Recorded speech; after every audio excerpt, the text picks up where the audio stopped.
tous. Et à ton esprit. Lecture du très saint évangile selon saint Matthieu. Gloire à toi, Seigneur, gloire à toi. Soyons attentifs.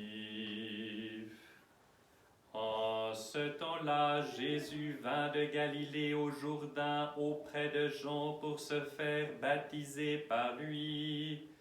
Jean s'y refusait en disant: « C'est moi qui ai besoin d'être baptisé par toi et tu viens à moi. » Mais Jésus lui répondit: « Laisse faire pour le moment, car c'est ainsi qu'il nous convient d'accomplir toute justice. » Alors il y consentit. À l'instant même où Jésus baptisé sortait de l'eau, voici que les cieux lui furent ouverts et il vit l'Esprit de Dieu descendre comme une colombe et venir sur lui.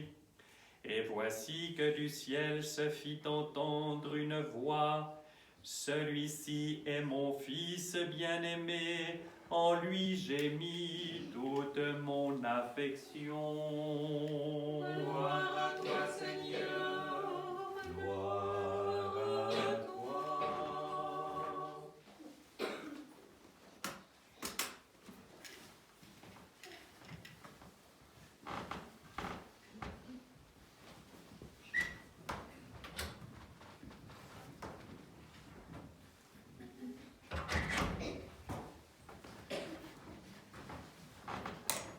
Au nom du Père et du Fils et du Saint-Esprit, ainsi soit-il. Chers frères et sœurs, c'est aujourd'hui une fête merveilleuse, extraordinaire que nous célébrons.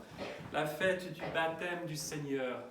En ce jour, véritablement, toute la création est sanctifiée par la descente des eaux du Christ. Le Verbe fait chair, Dieu fait homme.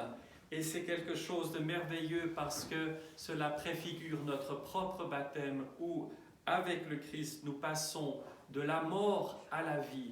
Et tout ce qui était ténèbres maintenant a la possibilité de retrouver une plénitude de vie.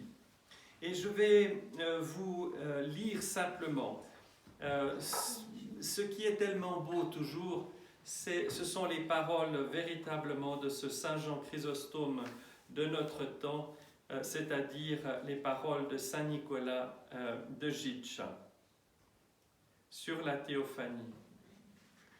Lorsque le Seigneur Jésus eut achevé la 30e année suivant sa naissance charnelle, il entreprit son enseignement et son œuvre de salut.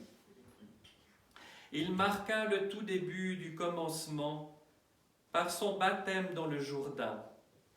Saint Cyril de Jérusalem a écrit que au commencement du monde était l'eau et au commencement de l'Évangile était le Jourdain.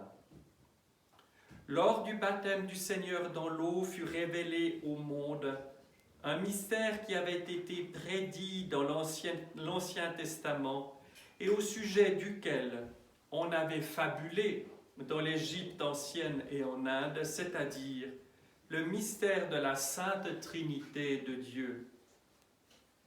Le Père s'est révélé lui-même par le sens de l'ouïe, l'Esprit s'est révélé par le sens de la vue, et le Fils s'est en outre révélé par le sens du toucher. Le Père a donné son témoignage sur son Fils, le Fils s'est fait baptiser dans l'eau, et le Saint-Esprit, sous la forme d'une colombe, voltait au-dessus des eaux. Et quand Jean le Baptiste se mit à témoigner et dit à ce propos: « Voici l'agneau de Dieu qui enlève le péché du monde », et quand il eut immergé le Seigneur dans le Jourdain et l'eut baptisé, fut révélée la mission du Christ dans le monde, ainsi que la voie de notre salut. C'est-à-dire que le Christ a pris sur lui les péchés de tout le genre humain. il meurt au péché, l'immersion, il est mis véritablement sous l'eau et revit, renaît, la sortie de l'eau. C'est ce qui se passe lorsque nous baptisons quelqu'un. Nous aussi, nous devons mourir en tant que vieux pécheurs et revivre après avoir été purifiés, renouvelés et avoir connu une nouvelle naissance. Voici le Sauveur et voici le chemin du salut.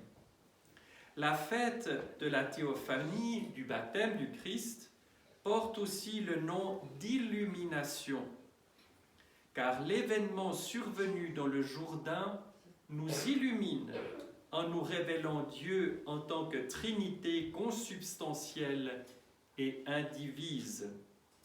C'est un premier aspect. Quant à l'autre, il tient au fait que chacun de nous, lors de son baptême dans l'eau, se trouve illuminé par le Père des Lumières, grâce à ce que le Fils nous a valu et grâce à la puissance du Saint-Esprit. Chers frères et sœurs, je vous donne encore quelques mots toujours de Saint Nicolas sur le saint prophète, précurseur et baptiste Jean.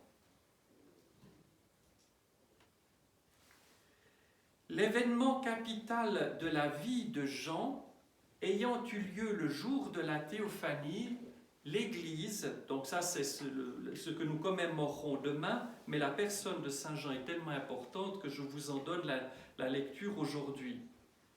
L'événement capital de la vie de Jean ayant eu lieu le jour de la théophanie, l'Église a, depuis les temps les plus anciens, consacré le jour suivant cette fête à sa mémoire. Cette journée est également liée à un événement relatif à la main du précurseur.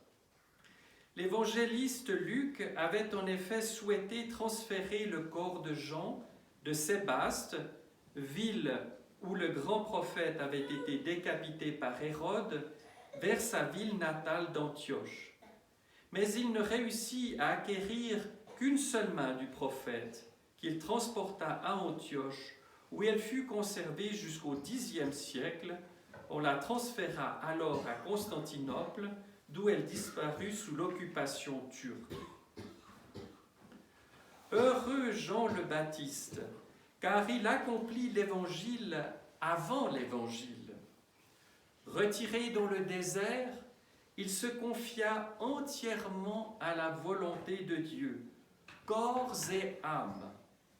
Et la volonté de Dieu se réalisa sur la terre de son corps comme dans le ciel de son âme.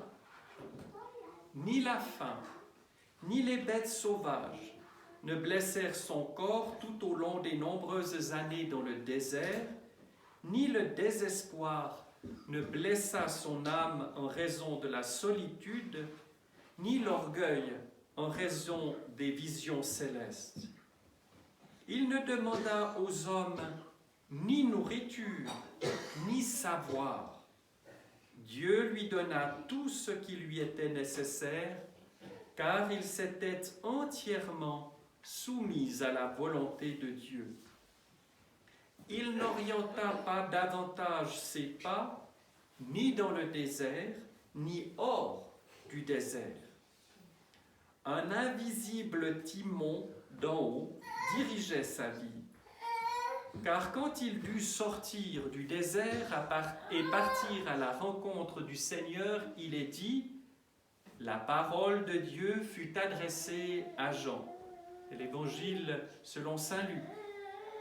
Comme un nouveau-né innocent, Jean parlait de sa fréquentation des puissances célestes avec simplicité.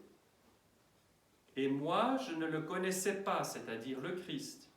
Mais celui qui m'a envoyé baptiser dans l'eau, celui-là m'avait dit, celui sur qui tu verras l'Esprit descendre et demeurer, c'est lui qui baptise dans l'Esprit Saint.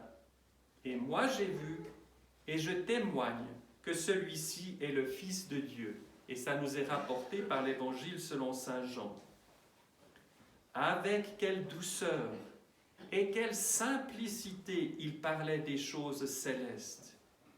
Et comme il était redoutable, tel un lion, quand il parlait contre l'injustice des hommes, contre Hérode et Hérodiade. L'agneau et le lion vivaient en lui ensemble. Le ciel lui était familier comme la mère est familière à l'enfant. Et la volonté de Dieu lui était aussi accessible et claire qu'elle l'est aux anges dans les cieux. Seigneur très sage, guide aussi notre vie de pécheurs dans le désert de cette vie selon ta volonté. Comme tu as guidé la vie de Saint Jean le Baptiste, à toi la gloire et la louange dans les siècles. Amen.